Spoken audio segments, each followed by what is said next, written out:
நிந்தை அவமானம் எல்லாமே அவர் முடிச்சிட்டார். देखो ये सारा खत्म हुआ, उसका मतलब क्या कि परमेश्वर ने निंदा उठाया, हमारे लिए दुख उठाया, सारे कार्य परमेश्वर ने किया। இரண்டாவது பிதாவின் சித்தம் செய்து முடிந்தாயிற்று. देखो दूसरा, पिता परमेश्वर की योजना को पूरा किया। மூன்றாவது தீர்க்கதரிசிகள் இயேசுவானவரை குறித்து சொன்ன வார்த்தைகளாம் நிறைவேற முடிந்தது. देखो तीसरा, उनके बारे में जो भविष्यवाणी हुई वो सारे कार्य पूरी हुई। அதனாலதான் சிலுவையில் எல்லாம் முடிந்தது என்று இயேசுவானவர் சொன்னார். देखो इसके लिए परमेश्वर जब क्रूस पे थे तब उन्होंने कहा कि सारा खत्म हुआ। இயேசுவானவர் எப்படி பிதாவானவர் ஒரு நோக்கத்தோடு இந்த பூமிக்கு அனுப்பினாரோ அதே போலதான் நம்மையும் ஒரு நோக்கத்தோடு கூட பூமிக்கு அனுப்பி இருக்கிறார். देखो पिता परमेश्वर ने जैसे यीशु मसीह को इस जगत में भेजा, ऐसे हमको भी परमेश्वर ने इस धरती पर भेजा है। நாமளும் பிதாவின் சித்தத்தை இயேசுவானுடைய கண்ணும் கருத்துமா நிறைவேற்றினது போல நாமளும் கண்ணும் கருத்துமா நாம் நிறைவேற்ற வேண்டும். देखो पिता परमेश्वर की योजना यीशु मसीह ने कैसे पूरा किया, ऐसे हमें भी परमेश्वर की राज्य के कार्य में हमें पूरा करने के लिए हमें ध्यान करना है। இயேசுவான பட்ட பாடுகளை விவரிக்க முடியாது, ஏசாயாவுக்கு வெளிப்படுத்தப்படுகிறது. பயங்கரமாய் சொல்லி தீராது என்று சொல்லி சொல்லுகிறார். देखो प्रभु यीशु मसीह का जो दुख तक यशायाह नबी को जब वो प्रकाशित हुआ तो बोल रहे हैं ऐसा दुख उठाया परमेश्वर ने।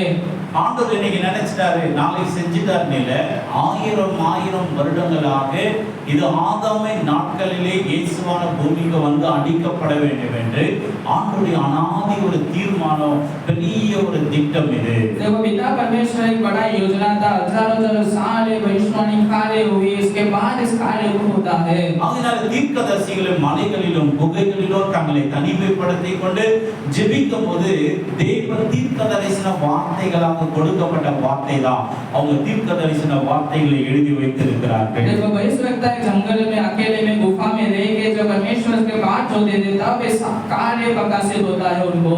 அதனால பிதாவானுடைய சித்தத்தை 100 மடங்கு செய்து முடித்த உண்மையான ஒரு ஊழியக்காரர் சொன்னா ஆண்டவராகிய இயேசு கிறிஸ்து தான். देखो पिता परमेश्वर की योजना को जो पूरा किया वो अच्छे सेवक कौन है? प्रभु यीशु मसीह है। எல்லாம் முடிந்துதான் 7வது வார்த்தை ஆண்டவர் சொல்றாரு, பிதாவே உம்முடைய கரங்களிலே ஆவியை ஒப்புவிக்கிறேன். देखो सारा खत्म हुआ, ऐसा कि उसके पास 7वां वचन में मेरा हाथ आपके हाथ में, मेरा प्राण आपके हाथ में सौंपता हूं। சில பேருடைய வாழ்க்கையில பார்க்கிறோம், ஒரு சின்ன கஷ்டம் வந்தா ஆண்டவரே என் ஜீவனை எடுத்துங்க அப்படின்வா. देखो कुछ लोगों के जीवन में कुछ कष्ट आता है तो मेरे जीवन ले लो, परमेश्वर ऐसा चिल्लाते हैं, ஐயோ நான் மடிந்து போயிட்டா நலமாயிருக்குமே, अगर मैं मर जाऊंगा तो अच्छा होगा ना, ஆண்டவரே என் ஆவியை எடுத்துங்கன்வா. मेरे प्राण को आप ले लो। எலியாவும் அப்படிதான் சொன்னார். एलिय्याह ने भी ऐसा कहा, பிதாக்களை காட்டிலும் ஆண்டவரே நான் ஒண்ணு உத்தமன் அல்ல, என்னுடைய ஜீவனை எடுத்துங்க அப்படின்னு சொல்லி சொல்றார். देखो पूर्वज के समान में उत्तम से नहीं, मेरा जीवन को आप ले लो ऐसा कहते हैं। சந்தர்ப்ப சூழ்நிலையால் ஆண்டவரே நான் ஆவியை எடுத்துங்க என் ஜீவனை எடுத்துக்கோ நம்ம சொல்லக்கூடாது. देखो परिस्थिति के हिसाब से मेरे जीवन को आप ले लो ऐसा परमेश्वर को नहीं कहना है। ஆண்டவர் சொன்ன வேலை எல்லாம் செய்து முடித்த பிறகு ஆண்டவரே நம்முடைய ஆவியை ஏற்றுக்கொள்வார். देखो परमेश्वर ने जो हमें काम दिया उसको जब हम पूरा करेंगे तो ऑटोमेटिकली परमेश्वर हमें प्राणों को ले लेंगे। அதனால இயேசுவானவர் பிதாவாகிய தேவனுடைய சித்தத்தை எல்லாம் செய்து தன் ஆவியை பிதாவினிடத்தில் ஒப்புவித்தார். देखो पिता परमेश्वर ने जब यीशु मसीह को भेजा और यीशु मसीह ने सारे कार्य को खत्म किया तो प्राण हाथ में सौंपते पिता परमेश्वर के हाथ में। ஏன் ஆவியை பிதாவினிடத்தில் ஒப்புவிக்க வேண்டும்? क्यों आत्मा सौंपना चाहिए था? ஏன்னா பிதாவினிடத்திலிருந்து இரவனாய் வாங்கப்பட்ட ஆவி பிதாவினிடத்தில் தான் மீண்டுமா நம்ம ஒப்புவிக்க வேண்டும். तो पिता के पास से मुफ्त में वो किया हुआ लिया हुआ जो जीवन है इसके लिए पिता के हाथ में ही जाना चाहिए। அதனால தான் வந்துட்டு அவர் கண்ணும் கருத்துமா தன்னுடைய ஆவியை பிதாவினிடத்தில் ஒப்பு கொடுத்து பிறகுதான் ஜீவனை விட்டார். देखो उस कार्य में संतोष रह गए, धीरे से वो प्राण हम के हाथ में देते थे। அவருடைய வந்துட்டு ஆவியை பிதாவினிடத்தில் ஒப்புவிக்கும் போது देखो कि आत्मा पिता के हाथ में सौंपते हो। மத்தேயு 27ஆம் அதிகார வசனம் 50-51 சொல்லுகிறது, देखो मत्ती की किताब 27:50 और 51 में कहा गया है, இயேசு மறுபடியும் மகா சத்தமாய் கூப்பிட்ட ஆவியை விட்டார். देखो परमेश्वर ने आवाज के बोल के बोला, அப்பொழுது தேவாலயத்தின் திரைச்சீலை மேல் தொடங்கி கீழ் வரைக்கும் இரண்டாக கிழிந்தது. देखो जो वहां की जो मंदिर थी वहां से 2 भाग हो गए। स्क्रीन का जो पर्दा है 2 भाग हो गया। அந்த ஆலயத்துல பாக்கும்போது வந்து பிரகாரம் பரிசுத்த ஸ்தலம் மகா பரிசுத்த ஸ்தலம். இந்த மகா பரிசுத்த ஸ்தலத்தை யாரும் பார்க்க கூடாதுன்னு பெரிய ஒரு திரைச்சீலை இருக்கும். देखो उस मंदिर में महायाजक स्थल और बड़ा परिशुद्ध स्थल और बड़ा परिशुद्ध स्थल उसमें पर्दा ढका हुआ होता है। பெரிய பிரதான ஆசாரியர்கள் மட்டும் தான் அதுக்குள்ள போய் என்ன செய்யணும்னா ஆராதிப்பாங்க. देखो वहाँ प्रधान याजक भी वहाँ आराधना करते थे. ஆனா இயேசுவானவர் அந்த சிலுவையிலே தன் ஆவியை வந்து பிதாவினிடத்தில் ஒப்புவிக்கும் போது जब परमेश्वर यीशु मसीह जब क्रूस पे थे, जब आत्मा सौंपते वक्त எந்த ஜாதியானாலும் எந்த மனிதர்களானாலும் ஆண்டவர் வந்து அழைக்கிற மனிதர்கள் யாரா இருந்தாலும் மகா பரிசுத்த ஸ்தலத்துல போய் ஊழியத்தை செய்யலாம் சொல்றதுக்காக அந்த திரசிலை இரண்டா கிழிந்தது. देखो कोई भी जात का इंसान हो, कोई भी मनुष्य हो, कोई भी जात का इंसान परमेश्वर की कार्य को कर सकता है. इसके लिए पर्दे दो भाग में हुए. ஆகையால தான் சபையில எந்த விதமான ஜாதி இல்ல, மதம் இல்ல, பேதம் இல்ல, எல்லாமே சமமாய் நடத்தப்படுகிறது. इसके लिए कलीसिया में देखते हैं कि जात नीच कूद पास नहीं है, कुछ भी नहीं, एक समान सब कार्य को करते हैं. பிறகு பார்க்கும்போது பூமி அதிர்ந்தது, கன்மலைகள் விழுந்தது என்று சொல்லி பார்க்கிறோம். तो धरती हिल गई और चट्टान पड़ गए, ऐसा दिखाई देता है. அதனால அவர் ஒரு பெரிய மகான் என்றோ பரிசுத்தவான் என்றோ தேவனுடைய குமாரன் என்றோ நிரூபிக்கும் மனமாக இயற்கைகளிலே பெரிய ஒரு மாற்றம் உண்டானது, பெரிய ஒரு அசைவு உண்டானது. वो बड़े महान थे और एक लौता पुत्र थे पिता परमेश्वर को सारी बातें हुए चीन दिखती है. மத்தேயு 27:52ல சொல்லப்படுகிறது. देखो मत्ती कहते हैं 27 और 52 में कहा गया है. கல்லறைகள் திறந்தது, நித்திரை அடைந்த अनेक பரிசுத்தவானுடைய சரீரங்கள் எழுந்திருந்தது. देखो अनेक जो मरे हुए थे वो सब जीवित हुए, ऐसा कहा गया है. ஆகையால் அவ்வளவு பெரிய வல்லமையான ஒரு காரியம் நடந்தது. பரிசுத்தவான்கள் கூட अनेक பேர் உயிரோடு எழுந்துட்டாங்க. देखो इतनी बड़ी सामर्थ की कार्य जो पवित्रवान जो लोग मर चुके थे वो जीवित हुए. ஆகையால் இப்படிப்பட்ட மகா பெரிய காரியங்கள் நடந்தது பிரியமானவர்களே. तो इतना बड़ा कार्य हुआ. ஆகையால இயேசுவான தன் ஜீவனை தன் ஆவியை பிதாவினிடத்தில் ஒப்புக் கொடுத்தார். देखो यीशु मसीह ने उनकी प्राण आत्मा शरीर को पिता परमेश्वर को सौंपा. நாம தேவனுடைய பிள்ளைகளாக நாம் உள்ள பூமியில தேவன் என்னென்ன வேலையெல்லாம் நமக்கு சொன்னாரோ அந்த வந்து தேவ சித்தத்தை அறிந்து கொண்டு அந்த காரியங்களை நிறைவேற்றுவதில் கண்ணும் கருத்துமா இருந்து எல்லா வேலைகளையும் செய்த பிறகு ஆண்டவரே என் ஆவியை உம்மிடத்துல ஒப்புக் கொடுக்கிறேன்னு சொல்லணும். ஆண்டவரும் அது வரைக்கும் பொறுமையா இருப்பாரு. देखो परमेश्वर के बच्चों पिता परमेश्वर इस जगत को भेजने के कार्य क्या उनके कार्य को करना, तभी हमें जैसा प्रभु यीशु मसीह ने प्राण आत्मा को सौंपा ऐसा हमें भी सौंपना है. வேதத்துல ஒவ்வொரு பரிசுத்தவான்களும் தன் மரண நாளை அறிந்திருந்தார்கள். देखो जितने भी वेद पंडित जो है बाइबल के अंदर उनके मृत्यु की कार्य वो जानते थे. அவங்க அந்த மரண நாள் நெருங்கும் போது பிள்ளைகள் எல்லாம் அழைத்து ஆசீர்வதித்ததை நம்ம வேதத்துல பார்க்கிறோம். देखो मृत्यु का समय निकट आता तो उनके बच्चे को बुला के उनको आशीर्वाद करते तो हम देखते हैं. தேவனை நேசிக்கிற பிள்ளைகள் திடீர்னு நல்லா மரிக்கவில்லை. देखो जो परमेश्वर से प्रेम करते बच्चों को जैसे अचानक नहीं मर जाते थे. நல்ல பூரண ஆயுசுல देखो अच्छा उनका जीवन खत्म हो சொன்ன गया. வேலை எல்லாம் செய்து முடித்து देखो परमेश्वर ने जो काम खत्म किया काम அவங்க என்ன செய்யறாங்க, மரிக்கிறாங்க. उसके बाद मरते हैं. யோ வந்துட்டு பார்க்கும்போது மோசே குறித்து ஆண்டவர் சொல்றாரு. देखो मूसा के बारे में परमेश्वर कहते हैं என்ன செய், யோசுவாவை நீ தலைவனா என்ன நியமி. तो योशुआ को नेता नियमित कर. நீ இந்த வேலை முடித்த பிறகு என்ன செய்வ, நீ மரித்து அடக்கம் பண்ணப்படுவாய். देखो एक काम को तू जब करेगा तो मर जाएगा, उसके बाद तेरा तो दफना देंगे. ஏன்னா மோசே மூலமா தேவன் நியமித்த எல்லா வேலைகளும் மோசே செய்து முடித்தார். देखो परमेश्वर ने जो काम मूसा को दिया जो काम वो मूसा ने खत्म किया. தன்னுடைய ஆவியை தேவனிடத்துல ஒப்புக் கொடுத்தார். देखो उसकी आत्मा परमेश्वर के हाथ में सौंपा. ஆண்டவர் பார்க்கும்போது மோசே ஒருவருடைய சரீரத்தை மட்டும் தான் அவர் அடக்கம் செய்தார். देखो मूसा ने खाली एक ही उनके प्राण को दफनाते हैं. ஒரு புத்தகத்துல வாசிக்கிறோம், பரலோகத்துல இருக்கிற தேவதூதர்களெல்லாம் வந்து அடக்க ஆராதனை செய்தார்கள் மோசேனுடைய அடக்க ஆராதனை. देखो किताब में हम पढ़ते स्वर्गदूत आके मूसा की जो मृत्यु की जो कार्य है वो दफनाने की कार्य करते हैं. மற்றவர்கள் எல்லாமே உலக பிரகாரமான அடக்கம் நடந்தது. देखो सारे लोग संसार के हिसाब से जो करते दफनाते ऐसे कार्य हुई. அப்படி ஒவ்வொரு பரிசுத்தவானுடைய மரண நாளை தேவன் வந்து அவங்களுக்கு வந்து வெளிப்படுத்தினா அப்ப ஆண்டவர் சொன்ன வேலை எல்லாம் செய்து முடித்து அவங்க தங்களுடைய ஆவியை தேவனிடத்துல ஒப்புக் கொடுத்து மரித்தார்கள். देखो जितने भी पवित्रवान जो लोग हैं परमेश्वर ने प्रकाशित किया उनके मृत्यु की कार्य उसके बाद सारी हुई ये सब कार्य प्रकाशित करते हैं. அதனால அந்த இடத்துல இயேசுவான அந்த சிலுவையிலே ஆவியை விட்டார். देखो उसे कहते परमेश्वर यीशु ने क्रूस पे प्राण को छोड़ी. யோவான் 19:32 சொல்லுகிறது. देखो யோவான் 19:32 में कहा गया है அந்தபடி சேவகர் வந்து அவருடைய சிலுவையில் அறையப்பட்ட முந்தினுடைய கால் எலும்பெல்லாம் முறித்தாங்க. देखो जितने भी जो वीर आगे वो सब कार्य को करने लगे. அந்த சிலுவையில் அறைந்திருக்கிறவங்க கொஞ்சம் கொஞ்சம் உயிர் இருக்கும். அப்ப என்ன செய்வாங்க, கால் வந்து அப்படியே முறிப்பாங்க.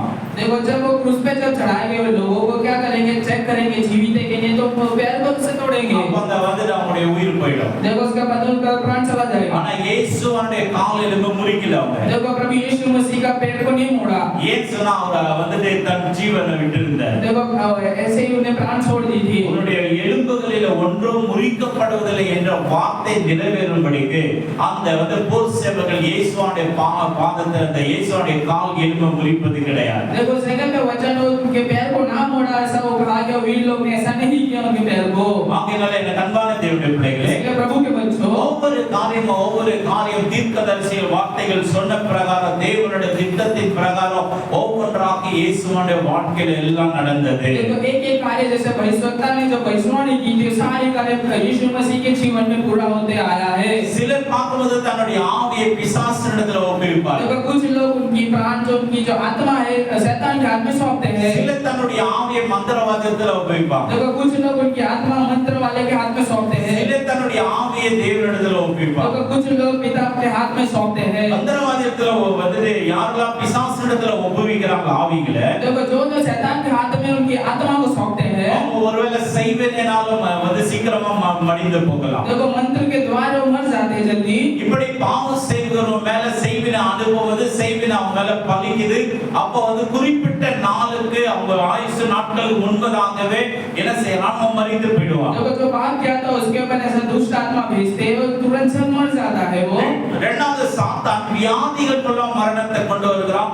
இது வந்து சாத்தானுடைய ஒரு காரியம். देखो दूसरा हम देखते हैं बीमारी को भेजता है, ऐसा दुष्ट आत्मा भेजता है, बीमार हो जाए उसके द्वारा उसको मृत्यु होती है, ऐसा शैतान भेजता है।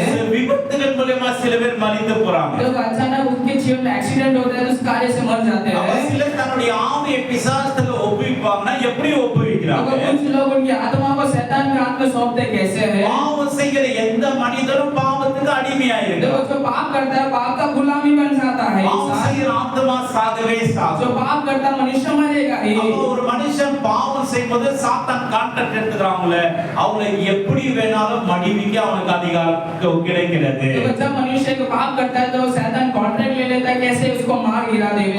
ஒருவேளை வந்து செய்வின அவன் மேல செலுத்தப்படும். देखो मंत्र तंत्र उसके ऊपर किया जाएगा, வியாதிகள் அவன் மேல செலுத்தப்படும். देखो बीमारी उसके ऊपर डाला दिया जाएगा, விபத்துகள் ஏற்படும். देखो विपत्ति आएगी उसके जीवन में, திடீரென்று அகாண்ட மரணம் சொல்லுவாங்க, திடீர் மரணம் ஏற்படும். तो अचानक उसके जीवन में मृत्यु आएगी। பாவம் செய்கிற ஆத்மாவுக்கு தான் இப்படிப்பட்ட காரியங்கள்லாம் நடக்கும். देखो जो पाप करता है आत्मा उसके जीवन में ऐसा होगा। ஆகையால தேவனுடைய பிள்ளைகளாக நாம நம்ம வாழ்கிற வாழ்க்கையில மிகவும் கவனத்தோடு தேவனுக்கு பயப்படுகிற பயத்தோடு பாவத்துக்கு நம்மை ஒப்பு கொடுக்காம நீதிக்கு நம்மை உட்படுத்தி நம்ம வாழும் பொழுது நம்முடைய மரண நாள ஆண்டவர் நம்ம வெளிப்படுத்துவார். देखो इसलिए प्रभु के बच्चों हम परमेश्वर के कार्य में धर्म के कार्य में हम सौंपेंगे, पाप के कार्य में ना सौंपेंगे, ऐसा हम அது करेंगे। மட்டும் இல்ல, நம்ம பிதாவின் இடத்துல நம்ம ஆவியை ஒப்புவித்து பீஸ்ஃபுல்லா இருக்கும் மரணம். देखो हमारे पिता के हाथ में हमारे आत्मा को सौंपे पीसफुल जीवन होगा। அதனால தான் பூமியில வாழும் பொழுது நல்ல வந்து என்ன செய்யணும், கர்த்தரை ஆராதிக்கணும், ஜெபிக்கணும், அந்த பக்திக்குரிய காரியங்களை தேவனுக்கு பிரியமான காரியங்களை நம்ம செய்து பரிசுத்தவான்களுக்கு ஏற்ற பிரகாரமாய் நாம நடந்து கொள்ள நாம வந்து கடனாளிகளாய் இருக்கிறோம். तो इसके लिए हम जगत में रहते हैं तो हम परमेश्वर की आराधना करना, स्तुति गीत गाना, उनके कार्य में अच्छी तरह करना है, इसके लिए हम उस आगे के हम आगे है।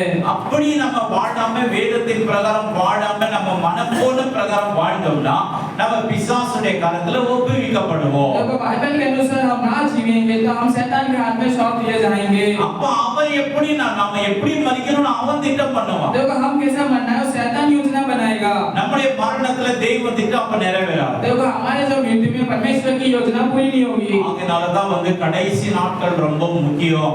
ஒவ்வொரு நாளும் தேவனுடைய காரியங்களை முன்னேறணும், பரிசுத்த காரியங்களை முன்னேற வேண்டும். देखो अंतिम जीवन का जो हमारी कार्य है उसमें पवित्रता में हमें आगे बढ़ते जाना है। சில பேர் பாத்தீங்கன்னா அந்த வந்து மந்திரவாதிகள் தன் ஆவியை ஒப்புவிப்பாங்க. देखो दूसरा हम देखते हैं कुछ लोग मंत्र तंत्र जो करते हैं उनके हाथ में सौंप இந்த दिया। மந்திரவாதிகள் சாங்கியம் சடங்கு நல்ல நாள் கெட்ட நாள் அமாவாசை பௌர்ணமி அப்புறம் பார்த்தீங்கன்னா வந்து எல்லா நாளும் இவங்க நியமித்து வைத்திருக்கிறாங்க.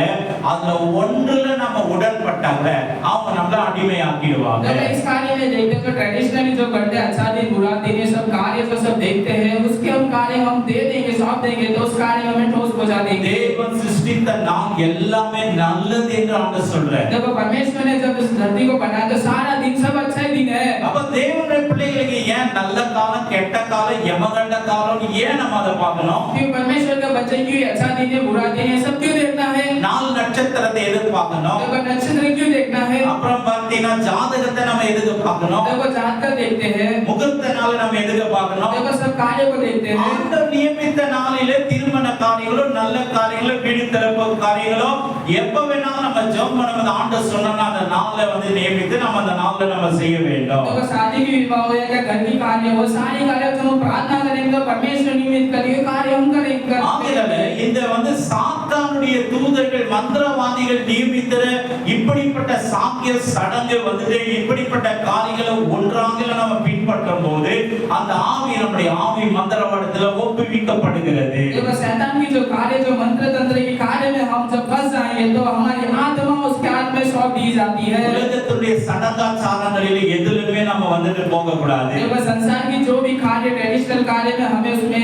शामिल नहीं होना है। ஆலயத்துக்கு தான் வராங்க, வேதத்தை சுமந்து கொண்டு ஆலயத்துக்கு தான் வருகிறாங்க. देखो कलीसिया में आते बादल को लेके பூனை தூங்க போயிடுச்சுன்னா ஐயோ ஒரே ஓட்ட பின்னாடி போவாங்க. अरे बिल्ली उसके आगे से जाएगी तो पीछे चले जाते हैं। வீட்டுல போய் தண்ணி கடி குடிச்சிட்டு देखो घर में जाके पानी पी के இயேசுவின் ரத்தத்தை தெளிச்சிட்டு यीशु मसीह के लहू से छिड़क के ஆண்டவரே ஒண்ணும் ஆயிடக்கூடாதுன்னு போவாங்க. परमेश्वर मुझे कुछ ना हो। வானத்தையும் பூமியும் மண்ட சராசரங்களை படைத்த சர்வ வல்லமையுள்ள தேவனோட பூனை பெருசாயிடுச்சு. जब आकाश और पृथ्वी का बनाने वाले परमेश्वर वो बिल्ली बड़ी हो गई। சில பேர் பாத்தீங்கன்னா விதவைகள் வந்து எதிரில வந்துட்டாங்க போக மாட்டாங்க. देखो विधवा स्त्री अगर आगे आ जाएगी तो जाएंगी नहीं। இது போய் முன்னாடி வந்துருச்சு. अरे ये आगे आ गई। தேவனுடைய சிருஷ்டி அவங்க. देखो परमेश्वर की सृष्टि रचना है। எல்லாம் வந்து பார்த்து அநேக பேர் வேதத்தை சுமந்து கொண்டாலும் நல்ல ஞானஸ்தானம் எடுத்தாலும் அபிஷேகத்துல நிரம்பி நல்லா ஜெபம் பண்ணா கூட இப்படிப்பட்ட சடங்காச்சாரமான காரியங்கள்ல கட்டப்பட்டிருக்கிறாங்க. देखो इस कार्य में जब देखते हैं कि परमेश्वर की कार्य में बपतिस्मा लियो सब कार्य में एकदम अच्छी तरह रहते हो लेकिन वो ट्रेडिशनल कार्य में फंसे हुए रहते हैं। தேவனுடைய ஆலயத்துக்கு வரும்போது கூட ராவு காலத்துல வர மாட்டாங்க, பகல் காலம் வர வரைக்கும் காத்து கொண்டு இருப்பாங்க. देखो परमेश्वर के भवन में भी आने के टाइम पे रात के टाइम पे नहीं आएंगे, दिन के टाइम पे ही आते हैं। இயேசுவோட வருகை ராவு காலத்துல இருந்தா என்ன பண்ணுவீங்க? देखो परमेश्वर की आगमन अगर रात को है तो क्या करोगे?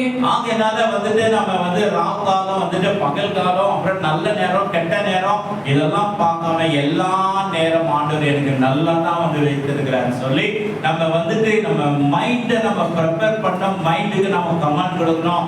எல்லா ஆண்டவர் எனக்காக நல்லதை வச்சிருக்கிறார் நம்ம போகணும். देखो रात का दिन सही है, दिन का दिन सही है, सब कार्य में ऐसा नहीं करना है। सारे कार्य सारा दिन परमेश्वर ने बनाया उस कार्य में हमेशा करना चाहिए। இந்த சடங்காச்சாரத்தில் நாம் பிடிக்கப்பட்டோம்னா நம்ம மந்திரவாதியுடைய கையில பிடிக்கப்பட்டுட்டோம்னு அர்த்தம். देखो सारे रिलीजन ट्रेडिशनल कार्य में फंसे हुए तो हम मंत्र तंत्र करने वाले के हाथ में फंस गए हैं। நம்ம ரட்சிக்கப்படாத நாள்ல எல்லாம் பாத்தீங்கன்னா நீங்க எப்படி தெரியல, எங்க வீட்ல புது வந்துட்டு புது சொக்கா புது ஷர்ட் வாங்கி வந்தாங்கன்னா அந்த மூலையில என்ன செய்ய கொஞ்சம் மஞ்சள் வச்சு சாமி போட்டோ கிட்ட வைப்பாங்க. देखो मैं जब आप तो ऐसा नहीं करते लेकिन मैं बपतिस्मा लेने से पहले मेरे घर में कुछ भी चीज आती तो मंजर लगाते थे, उसके बाद ही सब कार्य करते हैं। இப்போ கண்ணுக்கு தெரிந்தோ தெரியாதோ யாரனா பாக்குற போறாங்கன்னு சொல்லி கொஞ்சமா மஞ்சள் வைக்கிறது. तो कभी कोई देखते हैं ना देखते थोड़ा वो लगाते हल्दी को। குழந்தை நல்லா அழகா ரெடி பண்ணிட்டு ஒரு கருப்பு போட்டு வச்சிருது. देखो बच्चों को अच्छा तैयार करके वो काला टीका लगा देते हैं। ஒரு திருஷ்டி பொம்மை வச்சிடலாம். देखो एक दृष्टि का நாம எவ்வளவுதான் வேதம் வாசித்தா கூட திருஷ்டி ஆயிட்டு பாஸ்டர். देखो कितना भी हम करें दृष्टि हो गया मास्टर। அந்த பொட்டை நம்ம இங்க வைக்கிறோம், மத்தவங்க இங்க வைக்கிறாங்க, அவ்வளவுதான் வித்தியாசம். देखो कुछ लोग इधर गाल पे रखते हैं, कुछ लोग माथे पे रखते हैं। இப்படி தோண்டி எடுத்து அநேக காரியங்கள் வந்துகிட்டே இருக்கும். உலகத்தினுடைய எந்த சடங்காச்சாரங்களை நம்ம ஒன்றாங்கிலும் பின்பற்றுவோமானா மந்திரவாதிகளுடைய கரத்துல நாம பிடிக்கப்பட்டுருவோம். देखो संसार की कार्य जो विधियां जो करते हैं उसमें हम फंसेंगे तो मंत्र तंत्र वाले के हाथ में हम फंस जाएंगे। மந்திரவாதியானா சாத்தானுடைய ஏஜென்ட் தான் அவங்க. देखो मंत्र तंत्र करने वाले कौन है? शैतान के एजेंट है वो। வேதத்தின்படி நம்ம நடக்கிறோம் இல்லையா, அநேக பேர் சடங்காச்சாரங்கள் உலகத்துடைய சடங்காச்சாரங்களை பிடிக்கப்பட்டிருக்கிறாங்க. देखो बाइबल के अनुसार क्या चलते हुए नहीं, लेकिन जो संसार की कार्य में जो करते हैं जो कार्य है उसमें फंसे हुए हैं। சில பேர் பார்க்கும்போது தன்னுடைய ஆவியை தேவனிடத்துல ஒப்புவிப்பார்கள். देखो कुछ लोग विश्राम लेते हैं कि उनकी आत्मा को पिता के हाथ में सौंपते हैं। நம்ம ஜெபம் பண்ண ஆண்டவரே என்னுடைய கடைசி நாட்கள் சமாதானமா இருக்கணும், நீ நியமித்த நாள் வரைக்கும் என்னுடைய ஆயுசு நாட்கள் பூரணமாய் நான் முடித்து நீ சொன்ன வேலையெல்லாம் செய்து என் ஆவியை இடத்துல ஒப்புவித்து நான் சமாதானமா இடத்துல வரணும்னு சொல்லி நம்ம ஜெபம் பண்ணணும். तो हमें ऐसा प्रार्थना करना है कि परमेश्वर आपने जो किया किया वो मैं कार्य को मैंने पूरा किया है, मेरी आत्मा को आपके हाथ में सौंपता हूँ, ऐसा हमें प्रार्थना करना நம்ம है। தேவனிடத்துல ஒப்புவிக்கும் போது देखो हम पिता के हाथ में सौंपेंगे तब நம்முடைய ஆத்மாவை ஏற்றுக்கொள்ளும்படிக்கு தேவதூதலை எழும்பி நின்று பரலோகத்துக்கு நம்மை வரவேற்பார். देखो हमारी आत्मा को लेने के लिए स्वर्गदूत आगे खड़े होके वो आएंगे, ரொம்ப சமாதானமா இருக்கும். और समाधान से होगा। அந்த வந்து கடைசி நாட்கள் வந்து நம்முடைய கடைசி நாட்கள் மிகுந்த சமாதானமா இருக்கும். देखो हमारा जो अंतिम जो दिन है वो एकदम समाधान से होगा। ஆபிரகாம் தன்னுடைய ஆவியை தேவனிடத்துல ஒப்புவித்தார். देखो अब्राहम ने अपने आत्मा को पिता के हाथ में सौंपा, யாக்கோபு தன்னுடைய ஆவியை தேவனிடத்துல देखो ஒப்புவித்தார். याकूब ने भी आत्मा को सौंपा, யோசேப்பு தன்னுடைய ஆவியை தேவனிடத்துல ஒப்புவித்தார். देखो यूसुफ ने भी परमेश्वर के हाथ में सौंपा। மோசே தன்னுடைய ஆவியை தேவனிடத்துல ஒப்புவித்தார். देखो मूसा ने भी उसकी आत्मा को परमेश्वर के हाथ में सौंपा, ஸ்தேவான் தன்னுடைய ஆவியை தேவனிடத்துல ஒப்புவித்தார். देखो स्तेफान ने भी उसकी आत्मा को परमेश्वर के हाथ में सौंपा, அப்போஸ்தலனாகிய பவுல் தன்னுடைய ஆவியை தேவனிடத்துல ஒப்புவித்தார். देखो अपोस्तल पौल ने भी उसकी आत्मा को परमेश्वर के हाथ में सौंपा। கடைசி ஆண்டவராகிய இயேசு தன்னுடைய ஆவியை தேவனிடத்துல ஒப்புவித்தார். देखो अंतिम में देखते हैं प्रभु यीशु मसीह ने उनकी आत्मा को पिता के हाथ में सौंपा। நாம நம்முடைய ஆவியை யாரிடத்துல ஒப்புவிக்க போறோம்? देखो आज के दिन हमारी आत्मा किसके हाथ में सौंपेंगे? கடைசி நாட்களை என் மனைவி மடியில நான் மரித்து போவதை நான் விரும்புகிறேன்றீங்களா? அதெல்லாம் விரும்பாதீங்க. देखो अंतिम दिन में मेरी पत्नी के इसमें ही मैं मर जाऊंगा, ऐसा मत विचार करना। கடைசி நாட்களை என் கணவன் மேல சார்ந்து நான் என்னுடைய ஜீவன் போனா நல்லா இருக்கும் நீங்க யோசிக்கிறீங்களா? देखो अंतिम दिन में मेरे पति के हाथ में उसमें रह के मैं मर जाऊंगा, ऐसा विचार करते हो क्या? அப்படியெல்லாம் வேண்டாம். ऐसा नहीं। ஆண்டவரிடத்துல ஆவியை ஒப்புவித்து நம்ம பீஸ்ஃபுல்லா நம்ம கடந்து செல்வோம். देखो पिता के हाथ में सौंप के हमारी आत्मा को पीसफुल हम ஆனா அதுக்கு चलेंगे। முன்பதான் நம்ம யோசிக்கணும் ஆண்டவர் சொன்ன மேலெல்லாம் செஞ்சோமா? देखो उसके पहले हमें विचार करना है जो परमेश्वर ने कहा उस कार्य को हमने किया है। கடைசியா பார்க்கணும் ஐஸ்வர்யவான் லாசரு. देखो अंतिम में देखे आशीर्वाद जो लासर ஐஸ்வர்யவான் பார்க்கும்போது சம்பிரமா வாழ்ந்து கொண்டிருந்தான். देखो जो लासर था वो अच्छी तरह जीवन बिताया था उसने। எனக்கு கிறிஸ்தவங்க பார்க்கும்போது பணம் எப்படியாவது பணக்கார ஆயிடணும், நல்ல வீடு கட்டணும், நல்ல கார் ஆயிடணும், பணக்கார ஆயிடணும்ட்டு ஆராதனை கூட வராம ஓடி ஓடி ஓடி உழைச்சி பணக்கார ஆகணும்ன்ற வெறித்தனம் இருக்கு. देखो आज के दिन हम देखते हैं जितने भी मसीह के लोग हैं पैसे के पीछे भागते हैं, हमको धनवान बनना, अच्छा घर लेना, अच्छा गाड़ी लेना, उस कार्य में पीछे लेते हैं, लेकिन कलीसिया में नहीं आते हैं। அப்படிப்பட்ட தேவனுடைய பிள்ளைகளுக்கு ஒரு ஆலோசனை. देखो उसे लोग परमेश्वर के बच्चों की एक सलाह है। வசனம் சொல்லுது கர்த்தருடைய ஆசீர்வாதமே ஐஸ்வரியத்தை பெருக பண்ணும். देखो परमेश्वर की जो आशीर्वाद है वही तुमको धनवान बनाएगी। நீ கர்த்தரை விட்டு எவ்வளோ ஓடினாலும் உன்னுடைய நீ என்ன தேவை அது உன்னை விட்டு தூரமா ஓடிட்டே இருக்கும். देखो परमेश्वर को छोड़ के तू दूसरी कार्य को तू करेगा तो तेरे से और अलग कार्य छूट जाएगी। ஆண்டவரை தேடுவாயானா எல்லாமே கதவை தட்டி உன் வீட்டுக்கு ஆசீர்வாதம் வரும். ஏன்னா வசனம் சொல்லுது தேவநாதன் அதன் காலத்தில் எல்லாம் நீதியா செய்வார். देखो परमेश्वर के राज्य को ढूंढोगे तो आपके घर के पास ही पड़कर आएगी आशीर्वाद। अगर परमेश्वर की कार्य करोगे तो तीनों में तुमको आशीर्वाद करेंगे। வேற யார் வேணா நம்முடைய சபையிலேயே சாட்சி இருக்கிறாங்க. देखो हमारे कलीसिया में गवाही है। யாரெல்லாம் ஒழுங்கு கிரமமாய் ஆராதனை வந்து ஒழுங்கு கிரமமாய் எல்லாம் இருக்கிறாங்களோ அவங்க வந்து ஆசீர்வாதமா தான் இருக்கிறாங்க. அவங்க வாழ்க்கையில முன்னேற்றத்தை நாம பார்க்கிறோம், நாமளே பார்க்கிறோம். देखो आज के दिन कलीसिया में देखते जो परमेश्वर की कार्य में और कलीसिया के कार्यों में अनुशासन में रहते हैं उनके जीवन में बढ़ोतरी हम देखते हैं। அப்ப ஆராதனைக்கு வராம ஜெப கூட்டங்களுக்கு வராம அப்படி இப்படிமா தாறுமாற இருக்கக்கூடிய வாழ்க்கையில வறுமை காணப்படதான் செய்யும். देखो आराधना में नहीं आते और परमेश्वर के कार्य में नहीं रहते उनके जीवन में कंगाल दिखाई पड़ती है। வேற எங்க தூரம் இல்ல, சாட்சி நம்ம சபையிலே ஆண்டவர் வச்சிருக்கு. देखो दूर नहीं है, हमारे कलीसिया में ही गवाही रखी है। பார்த்து நாமளும் கத்துக்கணும். देखो उनको देख के सीखना है। எவ்வளவு வேலை இருந்தாலும் ஆண்டவருக்கு முக்கியத்துவம் கொடுத்து ஆராதனையை முக்கியத்துவம் கொடுத்து நம்ம வருமானா தேவன் நாளுக்கு நாள் நம்ம உயர்த்துவாரு. நம்ம கடன் வாங்குறவர்களா இருக்க மாட்டோம், கடன் கொடுக்கிறவர்களா இருப்போம். देखो परमेश्वर की कार्य का मुख्य देखे हम जब परमेश्वर की कार्य में आगे बढ़ते हैं हमको परमेश्वर आशीर्वाद देते हैं। हम कर्ज नहीं लेंगे लेकिन कर्ज हम देंगे। இந்த பார்க்கும்போது லூக்கா எழுதின சுவிசேஷம் 14ஆம் அதிகாரத்துல வாசிக்கிறது ஐஸ்வர்யவான் மிகவும் சம்பரமாய் வாழ்ந்து கொண்டிருந்தான். देखो लूका 17 अध्याय में लिखा गया है कि ये धनवान मनुष्य अच्छी रीति से जीवन बिताया அவனுக்கு ஒன்றுமே குறை இல்லை, उसका कोई भी कमी घटी नहीं थी। அவன் எல்லாமே அனுபவித்துக் கொண்டிருந்தான். தான் வசனம் சொல்லுது. वो सारी कार्य में अनुभव कर किया तो वचन कहता ஆனால் है தேவனை தேட நேரம் இல்லை, लेकिन परमेश्वर को मिलने टाइम नहीं है, ஆலயத்துக்கு போக நேரம் இல்லை, कलीसिया में जाने के लिए टाइम नहीं है। அவனுக்கு தேவனுடைய காரியங்களை நேரம் கிடையவே கிடையாது. ஏன்னா பெரிய பிசினஸ்மேன் இல்ல, பெரிய ஆளு, டைமே இல்ல. देखो परमेश्वर की कार्य में करने के लिए टाइम ही नहीं है, बड़ा बिजनेसमैन நான் ஒரு நாள் மறித்து போயிட்டான். एक दिन मर गया, எல்லாமே மறித்து தான் போகும். सब मर जाएंगे एक दिन। சயின்டிஸ்டா இருந்தாலும் மரணம் தான், டாக்டரா இருந்தாலும் மரணம் தான், பணக்காரா இருந்தாலும் மரணம் தான், எல்லாமே ஒரு நாள் மறிக்கத்தான் வேண்டும். देखो साइंटिस्ट हो या डॉक्टर हो या कोई भी हो, एक दिन मरना ही है. மறித்த பிறகு நான் ஆத்மா பாக்குறது நரகத்துல விடப்படுகிறது. देखो मरने के बाद जो आत्मा नरक की ओर चला जाता है. வீட்டு வாசல் படியில ஒரு ஏழையான மனுஷன் லாசரு பிச்சைக்காரன் போல இருந்தான். அவனுடைய உடம்பெல்லாம் பாத்தீங்கன்னா அவனுக்கு காயம் பருக்கள் இருந்துச்சு.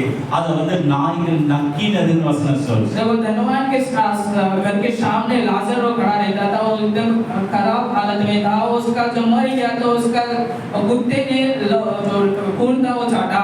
அவன் வந்து பயங்கர தரித்திரனா இருந்தான். भयंकर गरीबी में था. அவனோ ஒரு நாள் மரித்து போயிட்டான். वो भी मर गया थे. ஆகையால அடக்க ஆராதனை பூமியில பணக்காரனுக்கு தான் நல்லா நடந்திருக்கும். देखो जो बड़े जो मरते हैं, जो बड़े धनवान होता है, उसको उनकी जीवन उनका कार्य अच्छा करते हैं. நல்ல கொட்டெல்லாம் வச்சு பயங்கரமா வந்து ரதத்தெல்லாம் கொண்டு போய் ரதத்திலே கொண்டு போய் அடக்கலாம் பண்ணிருப்பான். तो अच्छी तरह जो धनवान होते हैं उसको रथ में डाल के जो मर जाते हैं, अच्छी तरह ढोल पर बजा के अच्छी तरह वो दफनाते हैं. அவன் ஆத்மா பாக்கணும் நரகத்துல விடப்பட்டான். लेकिन उनकी आत्मा नरक की ओर चली गई. அக்னியும் கந்தமும் எரிச்சுக்கிட்டே देखो आग और गंधक चलता रहा. பயங்கரமா வேதனைப்படுகிறான். भयंकर वेदना उठाता है. லாசரு மரித்து போயிட்டான். लाजर भी मर गया. எப்படி ரொம்ப கேவலமான விதத்துல ஒரு அடக்கம் பண்ணிருப்பாங்க. देखो किस तरीके से लाजर ने उनको दफनाया होगा. அவருடைய ஆத்மா பாத்தீங்கன்னா ஆபிரகாமுடைய மடியில தேற்றப்பட்டு கொண்டிருக்கிறது. देखो उसकी आत्मा अब्राहम के गोद में वहां निराशा कर रही है. அந்த நாட்கள்ல நரகமும் பரதேசியும் ரொம்ப அருகாமையில காணப்பட்டது. देखो उस जगह पे देखते हैं कि नरक और जो पैराडाइज जो हेवन है एक नजदीक में था. அந்த பரதேசி பார்க்கும்போது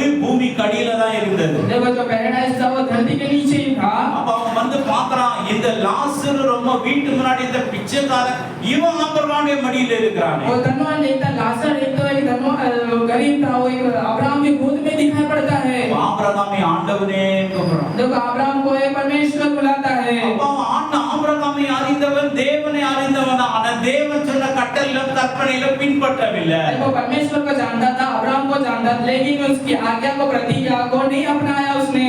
சொல்றானா ரொம்ப தாகமா இருக்கிற அக்கினியில வேகிற. देखो मैं बहुत प्यासा हूँ, मैं बहुत इस आग में उसमें फंसा हूँ. லாசர் அனுப்பி இந்த நுனி விரல்ல தண்ணியை தோத்தி நாவை குளிர் பண்ணும்படி லாசர் அனுப்புங்க. देखो लाजर को भेजे के टुटली उंगली में उसको पानी में डाल के मेरा जीभ को अच्छा करो, ऐसा कहते हैं. பூமியில லாசரை ஏறெடுத்து பார்க்கவே இல்லை. देखो कितने लोग लाजर ऐसा देखा ही नहीं उसने. எந்த ஏழை எளிய ஜனங்கள் நன்மை செஞ்சதே இல்லை. देखो कोई गरीबी को मदद नहीं किया उसने. ஜெபம் பண்ணதே இல்லை, இப்ப ஜெபம் பண்றோம். देखो प्रार्थना नहीं करता था, प्रार्थना करता है. ஒண்ணு நல்லா தெரிஞ்சுங்க, நம்ம மரித்த பேருக்கு நம்ம ஜெபம் பண்ணோம்னா அந்த ஜெபம் கேட்கப்பட மாட்டாது. देखो एक सुन लेना, जब हम मर जाएंगे तो जब हम प्रार्थना करेंगे जब प्रार्थना का जवाब नहीं मिलेगा. அப்ப வந்து ஆபிரகாம் சொல்றாரு, இல்ல இல்ல இந்த பூமியில இருக்கும்போது நீ ரொம்ப சம்பூர்ணமாய் வாழ்ந்திருந்த, ஆனா லாசரு ரொம்ப தரித்திரத்துல இருந்தான். இப்ப அவன் தேற்றப்படுகிறான், நீ என்ன செய்கிற? நரகத்துல வேதனைப்படுகிற. देखो अब्राहम धनवान को बोलता है कि जब तू धनवान था तब तुझने कुछ भी नहीं किया, उस जगह पे जो लाजर था गरीबी में था वो अच्छा किया जाता, अभी तू उठाता है. ஆண்டவரோட சேர்ந்த பணம், ஆண்டவரோட சேர்ந்த ஆஸ்தி, ஆண்டவரோட சேர்ந்த ஐஸ்வர்யம் தான் நமக்கு ஆசீர்வாதமா இருக்கு. देखो परमेश्वर के साथ जो आशीर्वाद है, जो परमेश्वर जो देते हैं सब सारी जिंदगी में वही हमें आशीर्वाद देता है. ஆண்டவர் இல்லாத பணம், ஆண்டவர் இல்லாத ஆஸ்தி, ஆண்டவர் இல்லாத சொத்து சொகலாம் நமக்கு வேதனையை கொடுக்கும், நரகத்துக்கு நேரா தான் அது கொண்டு போகும். देखो परमेश्वर जो नहीं देते वो आशीर्वाद धन संपत्ति वो सब हमको नरक की ओर लेके चलती है. கொஞ்சம் கஞ்சி குடிக்கிறீங்களா? நியாயமான விதத்துல குடிங்க. देखो थोड़ा तुम कुछ भी खाते पीते हो तो अच्छा न्याय से खाओ. நம்ம அநியாயம் செய்து நல்ல பிரியாணி சாப்பிடணும்னு அவசியம் இல்லை. देखो अन्याय करके बिरयानी खाना ऐसा नहीं करना है. நியாயமான விதத்துல போய் கஞ்சி குடிச்சா கூட போதும், ஆண்டவர் நம்மை பார்த்து கொண்டிருக்கிறார். देखो न्याय के राह पे चल के हमें अच्छी तरह थोड़ा भी खाए तो भी अच्छा है. परमेश्वर இந்த கரித்தனாகிய லாசரு ஏழையா இருக்கிறான், ஆனா இங்க போய் திருடல, எங்க போயிட்டு அநியாயம் பண்ணல, அப்படியே வந்து ஏழையாக மரித்து போயிடுறான். ஆனா பாத்தீங்கன்னா அவன் ஆத்மா ஆபிரகாமுடைய மடியில தேற்றப்படுகிறது. देखो इस जगह पे जो गरीब जो लाजर था वो कुछ भी एकदम गरीबी के हालत में जिया और गरीबी के हालत में मरा, तो भी उसकी आत्मा अब्राहम के गोद में निराशा कर रही है. இந்த ஐஸ்வர்யவான் இரண்டாவது ஜெபம் பண்றான். जब आयशा दूसरी प्रार्थना करता है, அப்படியானா நீ ஆபிரகாமை எப்படியாவது உயிரோடு கூட பூமிக்கு அனுப்புங்க. देखो ऐसा हो तो अब्राहम को तुम जीवित उनको भेजो. என் சகோதரருக்கு போய் இந்த காரியத்தை சொல்லட்டும். मेरे भाइयों को इस कार्य को बोलो, அப்ப அவங்க மனம் திரும்புவாங்க. वो मन मिलाएंगे. இரண்டாவது உயிரோடு கூட இருக்கிறவங்க தன் சகோதரர்களுக்காக ஜெபம் பண்ணல, சகோதரிகளுக்காக ஜெபம் பண்ணல, மரித்த பிறகு அவன் இரண்டாவது ஜெபம் பண்றான், அந்த ஜெபம் கேட்கப்படல. देखो दूसरा वो प्रार्थना करता है, जब वो था धरती पे तब वो कार्य को नहीं किया, अभी उसके लिए प्रार्थना करता है, उसके भाइयों के लिए बहनों के लिए प्रार्थना करता है. ஆபிரகாம் சொல்றாரு, அந்த பூமியில வந்துட்டு தீர்க்கதரிசிகள் ஊழியக்காரர்கள் இருக்கிறாங்க, அவங்க சொல்லுவாங்கன்ற. देखो इस धरती पे जो सेवक है और भविष्यवाणी सकता लोग वो बोलेंगे उनको। மூன்றாவது ஜெபம் பண்றான். तीसरा प्रार्थना करता அப்படி है, இல்லை ஆண்டவனே, இது போல மரித்தவங்க உயிரோடு கூட எழுப்பி போய் ஒரு வார்த்தை சொன்னா எல்லாம் நம்புவாங்க. देखो ऐसा कब मरेगा, लेकिन वो जाके जब वचन बताएंगे तो सारे लोग मानेंगे। தயவு செய்து அனுப்புங்க. अरे दया करके इनको भेजो, அப்படியெல்லாம் அனுப்ப முடியாது. ऐसा हम नहीं भेज सकते। அப்படின்னு சொல்லி மூன்றாவது ஜெபமும் புறக்கணிக்கப்படுது. देखो तीसरा प्रार्थना भी ठुकराती है उसकी। அது நம்ம மரித்த பிறகு நம்ம செய்கிற ஜெபம், மரித்தவர்களுக்காக செய்கிற ஜெபம் ஏற்றுக்கொள்ளப்படாது. देखो मृत्यु के बाद जो हम प्रार्थना करते हैं और मृत्यु लोग के लिए जो प्रार्थना करते हैं वो प्रार्थना अंगीकार नहीं की जाती இந்த है। பூமியில் இருக்க நல்ல ஒரு வாழ்க்கை வாழ்ந்து தேவனுக்கு பிரியமா வாழ்ந்து மரிக்கிற நாள்ல நம்ம ஆவியை தேவனிடத்துல ஒப்புவிக்கத்தக்கதான தகுதியுள்ள ஒரு வாழ்க்கை இந்த பூமியில நம்ம வாழணும். देखो इस धरती पे जब हम जीते हैं तो परमेश्वर के कार्य को पूरा करने के लिए उसे एक लायक के पात्र बन के हमें वो कार्य को करना है।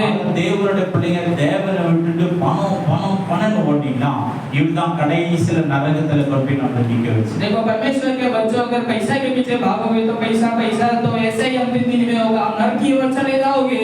பொருள் பொருள் வீடு வசதி ஆஸ்தி அந்தஸ்துன்னு ஆண்டவரை விட்டுட்டு ஓட்டோம்னா அது நமக்கு கண்ணியா மாறிடும், வேதனையா மாறிடும், நம்மளை நரகத்துக்கு கொண்டு போய் நிக்க வச்சு. देखो पैसा चीज वस्तु उस कार्य को हम उनके पीछे पीछे चलेंगे तो अंतिम दिनों में वो नरक की ओर में वेदना की ओर लेके चला நம்ம जाएगा। சம்பாதித்த பூமியில வேற யாரும் அனுபவிச்சிட்டு இருப்பாங்க. देखो जो हमने कमाई इस धरती पे दूसरा अनुभव करेगा, அநியாயமா சம்பாதித்தா நாம நரகத்துல காணப்படுவோம். लेकिन हम अन्याय से कमाएंगे तो हम नरक की ओर चले जाएंगे। ஆண்டவர் சொல்லுங்க, நியாயமான விதத்துல நாங்க சம்பாதித்து புசித்து நாங்க சமாதானமா இருக்கணும் ஆண்டவரே. देखो परमेश्वर से मांगो, हम न्याय के राह पे जाके हमें कमा के अच्छा समाधान से रहना है। ஆண்டவர் ஒருபோதும் நம்ம ஏழ்மையா விட மாட்டார், ஒருபோதும் கைவிட மாட்டார். அன்றன்றுள்ள ஆகாரத்தை தேவன் நம்ம கொடுத்து ஒவ்வொரு நாளும் வழி நடத்த ஆண்டவர் போதுமானவராயிருக்கிறார். देखो परमेश्वर हमें गरीबी में नहीं छोड़ेंगे, उन दिन की जो रोटी जो हमें देते हैं वो सब देंगे परमेश्वर। அநேக பேர் பார்த்தீங்கன்னா வியாபாரத்துல எல்லாத்தையும் ஏமாத்திடுவாங்க, வேலை செய்யற இடத்தை ஏமாத்திடுவாங்க, எல்லாத்துலயும் ஏமாத்திடுவாங்க, சர்ச்சிலையும் ஏமாத்திடுவாங்க, ஆண்டவரையும் ஏமாத்திடுவாங்க. ஆனா ஆண்டவர் பெரிய ஆசீர்வாதத்தை கொடுக்கணும்னு விரும்புவாங்க. தவறான வழியில ஆண்டவர் நம்மை ஆசீர்வதிக்கவே மாட்டாரு. देखो कुछ लोग नौकरी स्थल में बेवकूफ बना देते हैं, उनके व्यापार में बेवकूफ बना देते हैं, दूसरे को कलीसिया में बेवकूफ बना देते हैं, परमेश्वर की कार्य में बेवकूफ बना देते हैं। परमेश्वर ने एक बड़ा आशीर्वाद उनके लिए रखा होता है, लेकिन ये सब कार्य कर देते हैं। வசனம் சொல்லுது, நீதியின் பாதையிலே ஜீவன் உண்டு, அந்த பாதையில மரணம் இல்லை. देखो वचन कहता है धर्म के मार्ग में जीवन है, उसमें मृत्यु नहीं है। அதனால இயேசுவான தன் ஆவியை பிதாவிடத்துல ஒப்புவித்தது போல நாமளும் ஆண்டவர் கொடுத்த வேலையெல்லாம் முடிச்சு ஒரு பரிசுத்த வாழ்க்கையை வாழ்ந்து நம்ம ஆவியை தேவனிடத்துல ஒப்புவிக்க நம்ம ஆயத்தமா இருக்கணும். देखेंगे यीशु मसीह ने कैसे जगत के आगे पिता परमेश्वर की कार्य को पूरा किया और आत्मा को सौंपा, ऐसा भी हमें भी कार्य को करके पिता के हाथ में सौंपना है। அதனால இயேசுவானவர் அந்த இடத்துல தன் ஜீவனை விட்டார். देखो उस जगह पे यीशु मसीह ने प्राण छोड़े। அவர் என்ன செய்யறாங்க? மரித்த பிறகு அவரை இறக்கி அடக்கம் பண்றாங்க. देखो मरने के बाद उसको क्रूस में से नीचे उतार के दफना दिया।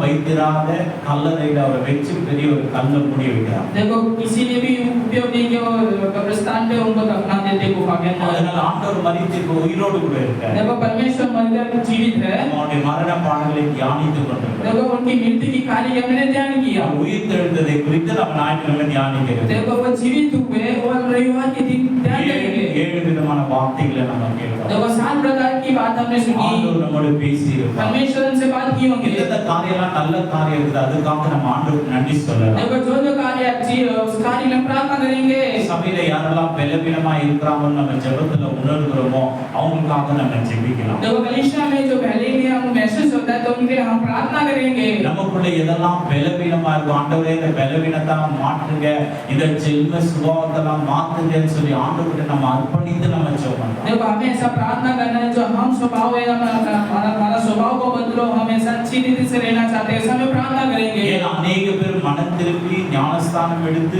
ஆலயத்துக்கு வந்து திருவிருந்து எடுத்தாலும் சில ஜென்ம சுபாவங்கள் அவங்களை விடுவதே கிடையாது, பின்னாடி வந்துகிட்டே இருக்கும். देखो कुछ लोग बपतिस्मा ये सब कार्य को करते हैं, लेकिन उसकी जो बढ़ती जो कार्य है उनके पीछे पीछे आती है। அந்த ஜென்ம சுபாவங்கள் வந்து விடுதலை பெறும். देखो जन्म की जो स्वभाव है उससे छुटकारा मिलना चाहिए। ஜென்ம சுபாவம் நம்ம விட்டு போகும்போது அந்த கிறிஸ்துவின் தன்மை நமக்குள்ள உண்டாகும். तो जन्म का जो स्वभाव उनके अंदर से जब हटेगा तो मसीह का जो स्वभाव है उसके अंदर आएगा. ஆனால் இயேசுவான நீர் எப்படி ஒழுக்கமான ஒரு நல்ல ஒரு வாழ்க்கை வாழ்ந்து பிதாவுடைய சித்தத்தை நிறைவேற்றும் ஆவியை பிதாவிடத்தில் ஒப்புவித்தீரோ அதே போல வாழ்க்கை வாழ எங்களுக்கு கிருபை செய்யுங்கன்னு சொல்லி நாம கேட்கிறோம். तो जैसे परमेश्वर यीशु मसीह जगत पे आए किसी कार्य को करे और आत्मा को सौंपा पिता के हाथ में.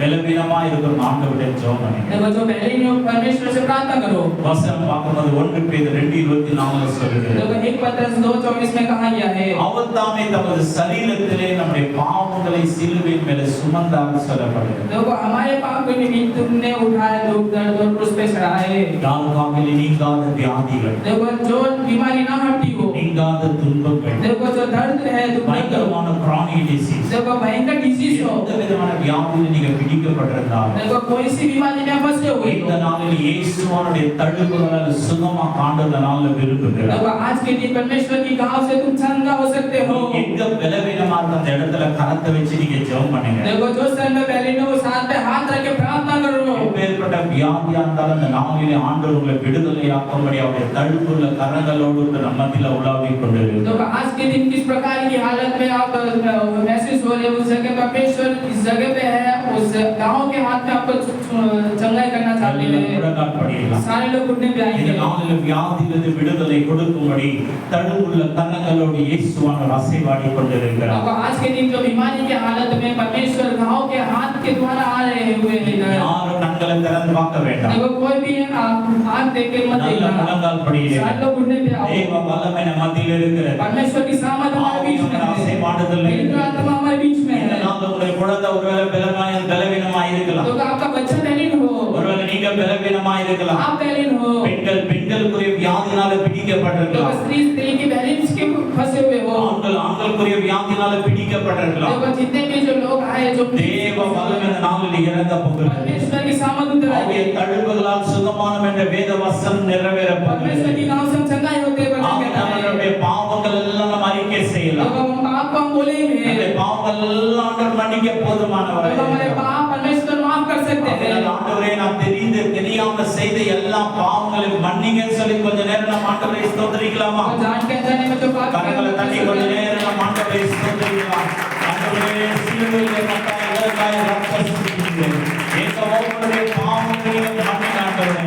ஒவ்வொருடைய பாவங்களையும் மன்னிங்க ஆண்டவரே. ஒவ்வொருடைய ஆண்டவரே அக்கிரமங்களை மீறுதல்களை தவறான யோசனைகள் எல்லா விதமான காரியங்கள் இயேசுவின் நாமத்தினால் மன்னிக்கப்படுவதாக. பாவத்தை ஆண்டவரே பாவங்களை ரட்சிக்க கிறிஸ்து உலகத்தில் வந்தார் என்ற வார்த்தை உண்மையும் எல்லாம் அங்கீகரிப்பது பாத்திரமாய் இருக்கிறது விசுவாசம் சொல்கிறது. இந்த நாளில் ஒவ்வொருடைய பாவங்களையும் மன்னிப்பீராக. அவருடைய வியாதிகள் இயேசுவின் நாமத்தால் நீங்கி போவதாக. இப்பொழுது உங்களுக்கு எங்கெல்லாம் பலவீனம் இருக்கோ அங்க உடைய கரத்தை வச்சுங்க. ஒருவேளை உடைய பிள்ளைகள் பலவீனமாக உடைய பிள்ளைகளை அணைத்துக் கொள்ளுங்க. தேவ வல்லமை நம்ம மத்தியில் இறங்கி கொண்டிருக்கிறது. ஆவியாருடைய ஆசைவாடுதல் இயேசுவான தழும்புகளோடு கூட நம்ம மத்தியில் ஆசைவாடி கொண்டிருக்கிறார். உடைய தழும்புகளால் சுகமானம் என்ற வேத வசனம் இந்த நாளில் நிறைவேற இருக்கிறது. எங்கெல்லாம் யாரெல்லாம் எப்படிப்பட்ட வியாதியில் இருக்கிறீர்களோ எப்படிப்பட்ட வியாதி இருந்தாலும் சரி டாக்டர் கூட இதை குணமாக்க முடியாத சொல்லி இருக்கலாம். டாக்டரோட பெரியவர் இயேசுவானவர். வானத்தோர் பூமியின் கீழானவர் எல்லாருடைய கால்களும் இயேசு என்ற நாமத்துக்கு முழங்கப்படாது என்று சொல்லப்படுகிறது. அவர் ஒரு சூப்பர் நேச்சுரல் பவராக இருக்கிறாரு. நம்ம மத்தியில் இந்த நாளில் குட் ஃப்ரைடே அன்று உங்களை சுகமாக்கும்படிங்க நம்ம அருகால வந்து கொண்டிருக்கிறார். ஆகினால் ஆண்டவரே என்னை தொட்டு சுகமாக்குங்க. ஆண்டவரே என் வியாதியை நீக்குங்க என்று சொல்லி எல்லாரோட கரங்களை தட்டி ஆண்டவரை ஸ்தோத்திரிப்போம்.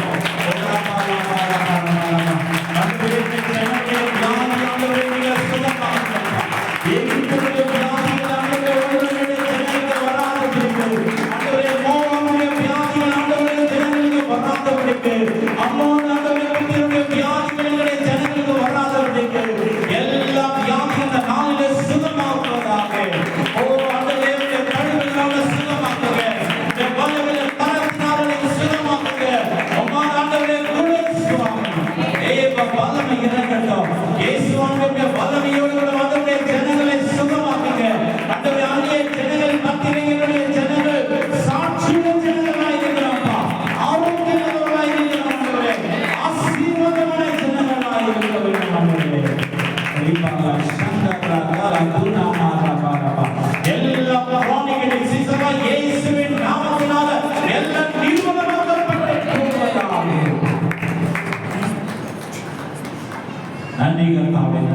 ஒவ்வொரு நீங்க தொட்டதுக்காய் நன்றி ஆண்டவரே. உடைய வல்லமை ஒவ்வொரு சரீரத்துல நரம்புகளிலே ஆண்டவரே, எலும்புகளிலே ஆண்டவரே, தசைகளிலே ஆண்டவரே, உறுப்புகளிலே எல்லா உறுப்புகளுடைய வல்லமை இறங்கி கொண்டதுக்காய் நன்றி ஆண்டவரே. உடைய ரத்தம் இறங்கி கொண்டதுக்காய் நன்றி ஆண்டவரே. உடைய தழுவுள்ள கரங்களால் ஆண்டவரே தொட்டு நீங்க சுகமாக்கி கொண்டிருக்கிறபடி நாங்கள் ஸ்தோத்திரிக்கிறோம். அந்நிய ஜனங்களுக்கும் ஜனங்களுக்கும் பெரிய ஒரு வித்தியாசத்தை ஆண்டவரே நீ காண்பிப்பீராக. எல்லா சாபக்கட்டுகள் முறிக்கப்பட்டு போகட்டும், எல்லா வியாதிகள் முறிக்கப்பட்டு போகலாம். ஆண்டவரே ஒவ்வொருத்தரும் சுகமாக்குங்கப்பா. ஒவ்வொருத்தரும் ஆண்டவரே நீங்க தொட்டு கொண்டிருப்பதாய் நன்றி. ஒவ்வொருத்தர் மேல வல்லமை ஆண்டவரை இறங்கி கொண்டிருப்பதாய் நன்றி. ஒவ்வொருத்தர் மேல நீர் ஆசீர்வாடி கொண்டிருக்காய் நன்றி. ஆண்டவரே நாங்கள் விசுவாசிக்கிறோம். நீர் ஆண்டவரே கர்த்தாவே ஆண்டவரே சகலத்தையும் செய்ய வல்லமையுள்ளவராய் இருக்கு. நாங்கள் உம்மை விசுவாசிக்கிறோம் ஆண்டவரே. In the name of Jesus. இயேசுவின் நாமத்தில் சுகம் உண்டாவதாக. இயேசுவின் நாமத்தில் சுகம் உண்டாவதாக. இயேசுவின் நாமத்தில் சுகம் உண்டாவதாக. ஆமென் சொல்லி ஆண்டவருடைய சுகத்தை ரிசீவ் பண்ணுங்க. ஆமென் சொல்லி இயேசுவின் அந்த வல்லமையை ரிசீவ் பண்ணுங்க. ஆமென் ஆமென் ஆமென்.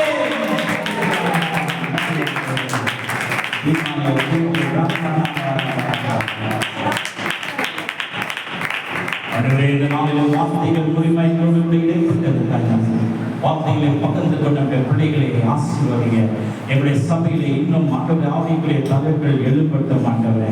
அப்பா கர்த்தா நல்ல ஆண்டவரே சபை பலப்படட்டும் ஆண்டவரே. சபை எண்ணிக்கைகளிலும் ஆண்டவரே கர்த்தா தரத்திலும் உயர்த்தப்படட்டும் ஆண்டவரே. நீ விரும்புகிற ஒரு மனவாட்டி சபையாக எங்க சபையில ஒருத்தருக்கு கூட ஆண்டவரே கர்த்தா ராஜா ஆண்டவரே அப்பா சித்தமில்லாத மரணம் சம்பவிக்க கூடாது ஆண்டவரே. உடைய சித்தத்தின் பிரகாரம் ஒவ்வொருத்தரும் கரம் பிடித்து வழி நடத்துங்க. ஒவ்வொருத்தரும் உம்முடைய கரத்தில் ஆவியை ஒப்புவித்த சுவாமி மதிக்க வேண்டும். நித்தியத்துக்குள்ள காணப்பட வேண்டும் அப்பா. இந்த உலகத்தினுடைய மாயையில சிக்கிக் கொள்ளாதபடி, இந்த உலகத்தினுடைய ஆண்டவரே கர்த்தா வேஷத்துல சிக்கிக் கொள்ளாதபடி அப்பா கர்த்தா ராஜா நீர் எங்களை ஜனங்களை நீ பாதுகாத்துக் கொள்வீராக. இப்போ நாம் வீட்டுக்கு போகும்போது கூட பிள்ளைகள் சுகபத்திரமாய் செல்ல உதவி செய்ய. வருகிற நாட்டில் நம்ம வீட்டெடுத்து ஆராதனை கூட எங்களை ஆசீர்வதிங்க. எங்களோடு செயல்பட்டதுக்காய் நன்றி. இயேசுவின் நாமத்தில் ஜெபிக்கிறோம் ஜீவனுள்ள நல்ல பிதாவே. என் ஆத்துமாவே கர்த்தரை ஸ்தோத்திரி. என் முழுமைய பரிசுத்த நாமத்திலே என் ஆத்துமாவே கர்த்தரை ஸ்தோத்திரி. கர்த்தர் செய்த சகல உபகாரங்களும் கர்த்தராகிய இயேசுவின் கிருபையும் பிதாவாகிய தேவனுடைய அன்பும் பரிசுத்த ஆவியானுடைய ஐக்கியமும் சமாதானமும் வழி நடத்துதலும் சந்தோஷம் இன்றும் என்றும் சதா காலங்களிலும் நாம் அனைவரோடு தங்கியிருப்பதாக. ஆமென் ஆமென். விசுவாசத்தோடு மூணு நல்ல சத்தத்தை உயர்த்தி நான் விடுதலை ஆயிட்ட விசுவாசத்தோடு மூணு அல்லேலூயா சொல்லலாமா? அல்லேலூயா அல்லேலூயா. கர்த்தர் உங்களை ஆசீர்வதிப்பாராக. உங்களுக்கு ஒரு கோடி 6 போக முடியும்.